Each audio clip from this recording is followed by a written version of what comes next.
उन चेहरों में मायूसी को कैसे बोलो सह सकता हूं, महज स्वार्थ की कविता में कैसे बोलो बह सकता हूं। सब खेतों का वंदन करके, सब खेतों का वंदन करके लो मैं कलम उठाता हूं। एक किसान का बेटा हूं मैं, उसका दर्द सुनाता हूं। एक किसान का बेटा हूं मैं आपका अपना कवि चेतन नितिन खरे आज कवि शर्मा इंडिया यूट्यूब चैनल और अपने फेसबुक पेज के माध्यम से लेकर आया हूं कविता का एक नया वीडियो आपको निश्चित तौर पर पसंद आएगा। लेकिन आज मैं आपसे एक आह्वान करता हूं, एक बात कहता हूं कि यदि आज हम और आप राष्ट्र और धर्म को जागृत करने वाले, समाज में जागरूकता फैलाने वाले लोगों का सहयोग नहीं करते हैं, लोगों का साथ नहीं देते हैं, तो भविष्य हमको और आपको कभी माफ नहीं करेगा। इसी आपसे निवेदन करता हूं कि आइए संस्कार और समाज की शुद्धता को समर्पित राष्ट्र धर्म को जागृत करने वाला यूट्यूब चैनल कवि शर्मा इंडिया से जुड़िए। आज इसे सब्सक्राइब करके बेल आइकन क्लिक कीजिए और हमसे जुड़िए, हमारे चैनल से जुड़िए, फेसबुक पेज से जुड़िए। आज की कविता एक बेहद गंभीर विषय पर आपके समक्ष प्रस्तुत करने जा रहा हूं, पहुंचाने जा रहा हूं। आप सभी लोग देख रहे हैं देश में एक बहुत बड़ा आंदोलन इस समय चल रहा है इन दिनों, किसानों का आंदोलन। मैं ये नहीं कहूंगा कि वह वास्तव में किसान है या किसान नहीं है, लेकिन एक बात अवश्य आप सभी के समक्ष कहना चाहूंगा कि देश में जो किसानों की स्थिति है वाकई कुछ हिस्सों को छोड़ दिया जाए तो काफी दयनीय है। आज भी किसानों के घरों में जो परेशानियां हैं, सरकारों ने उनको दूर करने का बहुत प्रयास किया, लेकिन फिर भी वो प्रयास नाकाफी साबित हुए हैं। स्वतंत्रता के पहले किसानों का जी भर के शोषण किया गया और स्वतंत्रता के बाद भी आज तक ऐसा समय चला आ रहा है कि लाखों प्रयास किए गए, लेकिन किसान की स्थिति बद से बदतर हुई, सुधरने का नाम नहीं ले रही। आखिर वो क्या कारण है? मैं एक कविता के माध्यम से वो पंक्तियां निवेदित करता हूं कि जो आपको जमीनी वास्तविकता से भी परिचित कराएंगी और इसके साथ साथ वो स्थिति भी स्पष्ट करेंगी कि किसानों की ये स्थिति में सुधार कैसे लाया जाए। इस कविता के माध्यम से आपको जमीनी वास्तविकता से परिचित करा रहा हूं और वो कविता आप सुनिए और इसको ज्यादा से ज्यादा शेयर करें। कि हंसी ठिठोली प्रेम गीत अब सब बेमानी लगते हैं, हंसी ठिठोली प्रेम गीत अब सब बेमानी लगते हैं। लाखों के बंगले गाड़ी सब पानी पानी लगते हैं, सैर सपाटे में भी मुझको जाना रास नहीं आता। भूखा होता हूं लेकिन मैं खाना रास नहीं आता। हंसी ठिठोली प्रेम गीत अब सब बेमानी लगते हैं, लाखों के बंगले गाड़ी सब पानी पानी लगते हैं, सैर सपाटे में भी मुझको जाना रास नहीं आता। भूखा होता हूं मैं लेकिन खाना रास नहीं आता। दिनों रात मैं खोया खोया, दिनों रात मैं खोया खोया बस चिंता में रहता हूं। खुद ही खुद से बातें करता, बुझता जलता रहता हूं। मुझे नहीं है फिक्र यहां, मुझे नहीं है फिक्र यहां अपने बिखरे अरमानों की। मुझसे लाश न देखी जाती मरते रोज किसानों की। मुझे नहीं है फिक्र यहां अपने बिखरे अरमानों की। मुझको लाश न देखी जाती मरते रोज किसानों की। जिनकी आंखों में आशा की किरण चमकती रहती थी, जिनकी आंखों में ललाट में दीप दमकती रहती थी, उन चेहरों में मायूसी को कैसे बोलो सह सकता हूं। महज स्वार्थ की कविता में बोलो कैसे बह सकता हूं। लो सब खेतों का वंदन करके, निज खेतों का वंदन करके लो मैं कलम उठाता हूं। एक किसान का बेटा हूं मैं, उसका दर्द सुनाता हूं। निज खेतों का वंदन करके, निज खेतों का वंदन करके लो मैं कलम उठाता हूं। निज खेतों का वंदन करके लो मैं कलम उठाता हूं। एक किसान का बेटा हूं मैं, करोड़ों रुपए लुटाए जाते फिल्मी गानों में। पंक्तियां बेहद संवेदनशील पंक्तियां निवेदित करता हूं आप सभी के समक्ष। वीडियो को आगे बढ़ाने का कार्य करो, सच्चाई से नाता जोड़िए और देश के उन जवानों का सम्मान करिए और देश के उन किसानों का सम्मान करिए जो आपको अन्न उगा कर देते हैं। कि एक महज स्वार्थ की कविता में बोलो कैसे बह सकता हूं। सब खेतों का वंदन करके लो मैं कलम उठाता हूं। एक किसान का बेटा हूं मैं, उसका दर्द सुनाता हूं। जहां करोड़ों रुपए लुटाए जाते फिल्मी गानों में, जहां करोड़ों रुपए लुटाए जाते फिल्मी गानों में, महंगे महंगे जाम पिलाए जाते हो पैमानों में। देके नाम महोत्सव का जहां नंगा नाच जहां होता हो, देके नाम महोत्सव का नंगा नाच जहां करते हो। खून चूस कर वो किसान का रोज उड़ाने भरते हो। अब बॉलीवुड की देख कमर जहां लाखों रुपए फेंक दिए हो, घुंघरू की झंकारों में जहां खजाने खोल दिए हो। बॉलीवुड की देख कलम, बॉलीवुड की देख कमर जहां लाखों रुपए डोल दिए हों घुंघरू की झंकारों में, जहां लाखों के जहां सूट पहन के, लाखों के जहां सूट पहन के भाषणबाजी होती हो, चोर डकैतों हत्यारों से हाजी हाजी होती हो, फसली बीमा के नामों पर, फसली बीमा के नामों पर पैसे तुमने काट लिया और लुटेरों के जैसे ही मिल आपस में बांट लिए। फसली बीमा के नामों पर पैसे तुमने काट लिए और लुटेरों के जैसे ही मिल आपस में बांट लिए। बैंकों ने निर्बल किसान को, बैंकों ने निर्बल किसान को जितना कर्ज उधार दिया, 1/3 उसके अपने दलालों ने मार दिया। तभी देश का कृषक जी रहा, तभी तभी तभी देश का कृषक जी रहा। अब तक इस वीराने में कर्ज के नीचे दबा हुआ है, सब्जी तक ना खाने में। तभी देश का कृषक जी रहा अब तक इस वीराने में, कर्ज के नीचे दबा हुआ है, सब्जी तक न खाने में, और लाखों की दौलत संचित हो मंदिर और मजारों में। कुछ पंक्तियां निवेदित करता हूं और वो इसलिए भी आवश्यक हो जाती है कहना कि हमारे देश में जहां पर हजारों की संख्या में ऐसे मंदिर होते हैं, बहुत बड़ी संख्या में ऐसे मंदिर होते हैं जिनके नाम के ट्रस्ट बने होते हैं और जो कि भारत सरकार के अधीन होते हैं या राज्य सरकार के अधीन होते हैं, लेकिन मंदिरों से जो वो धन एकत्रित होता है, जो चढ़ावा एकत्रित होता है, वो तो सरकार ले जाकर उसको मजहबी लोगों में खर्च करती हैं।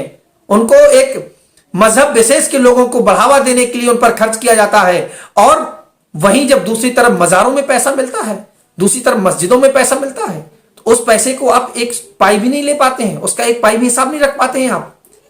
इसलिए मैं कहता हूं कि जितना भी मंदिरों का धन है, जितना भी धर्म का धन है, तो वो सही मायने में धर्म में तभी उपयोग होगा जब देश की जमीन में वो लगेगा, जब देश की नींव में वो लगेगा। और देश की नींव का निर्माण कौन करता है? वो देश का किसान करता है। उस पैसे को लेकर, उस धन को लेकर आप धर्म के धन को अधर्म में खर्च मत करिए। उस धन को कहां उपयोग करना है वो पंक्तियां निवेदित करता हूं मैं कि तभी देश का कृषक जी रहा अब तक इस वीराने में, कर्ज के नीचे दबा हुआ है, सब्जी तक ना खाने में, लाखों की दौलत संचित हो मंदिर और मजारों में, साधु पंडे और मौलवी घूमे एसी कारों में, सोना चांदी और जवाहरत जहां चढ़ाए जाते हो, कंचन व हीरो के जहां ताज मढ़ाए जाते हो, अरबों खरबों नोट जहां की दीवारों में अटके हो, भारत भर के खुले सिक्के जहां जाके अटके हो, लाखों की दौलत जहां से रोज विदेशों में जाए, उसी द्वार पर भूखा प्यासा कोई तड़पता मर जाए।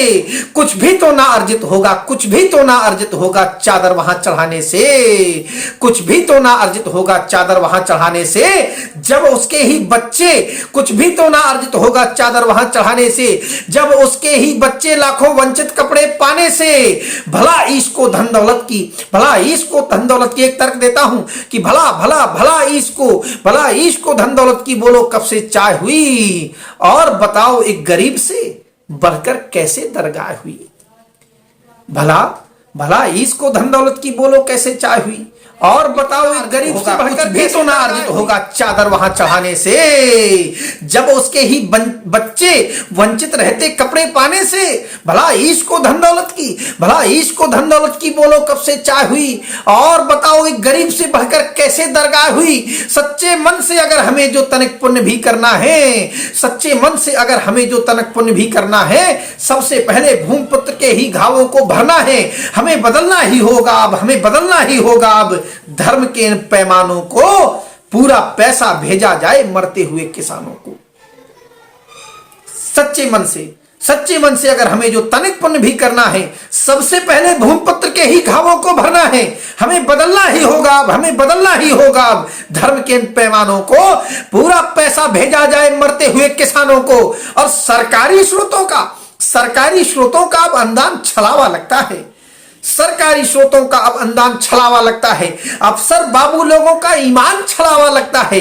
ऊपर से तो नेताजी लाखों रुपया भिजवाते हैं, लेकिन आधे से भी ज्यादा उनके चेले खा जाते हैं।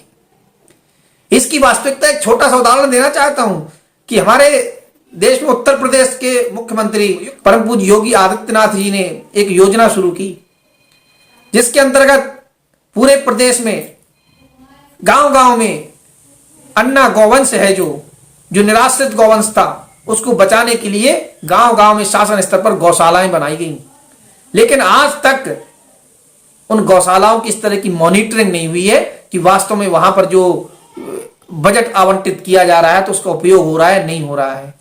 किसान आज भी देश का उतना ही परेशान है, किसान उत्तर प्रदेश का आज भी उतना ही परेशान है। आज भी निराश्रित गौवंश सड़कों पर घूम रहे हैं, लेकिन गौशालाएं आज भी गांव गांव में चल रही हैं, पूरे प्रदेश में चल रही हैं।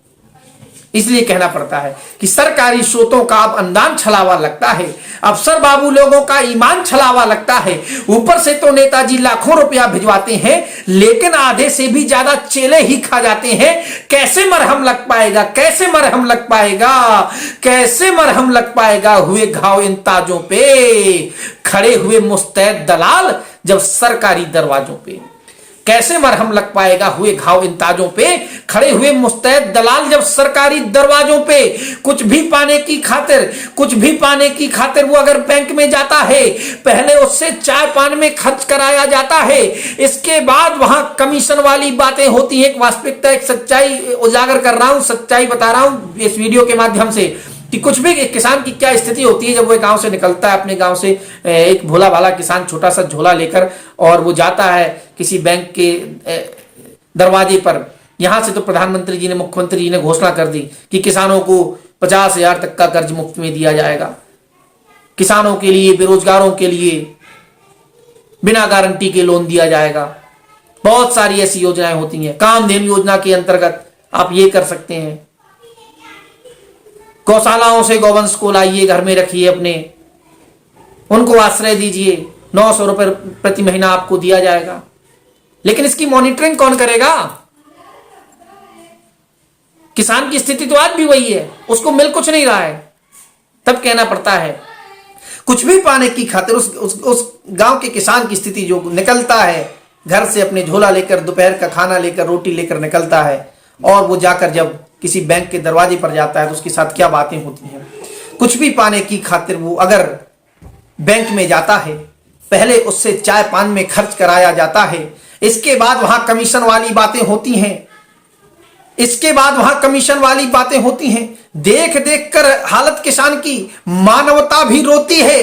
पहले तो मरता किसान है बेमौसम की मारों से, उससे ज्यादा मारा जाता शासन अत्याचारों से। किसान है उससे ज्यादा बेमौसम की मारों से, पहले तो मरता किसान है बेमौसम की मारों से, उससे ज्यादा मारा जाता शासन अत्याचारों से। अगर देश का यही हाल अगर देश का यही हाल जारी आगे रह जाएगा, दावा करता हूं देशी फिर नाज कोई ना पाएगा। फिर मंगवाना सड़ा अनाज बेलायती बाजारों से, नाक रगड़ना अमेरिका व रूसी तीमरदारों से, घुटनों के बल बैठ के उनकी चेयर खींच के रख देना, घुटनों के बल बैठ के उनकी चेयर खींच के रख देना।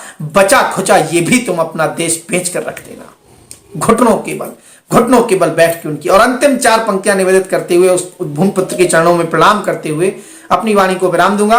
और जो केंद्र सरकार द्वारा 3 कानून लाए गए हैं कृषि के संदर्भ में, किसानों के संदर्भ में, उसके संदर्भ में अपनी राय में कल एक वीडियो के माध्यम से दूंगा। निश्चित तौर पर आपको उस सच्चाई का पता चलेगा कि वह ठीक है या नहीं है, या उसमें कहां खामियां हैं, क्या अच्छाइयां हैं। अंतिम 4 पंक्तियां किसान के चरणों में निवेदित करते हुए प्रणाम करता हूं कि जिनकी रक्त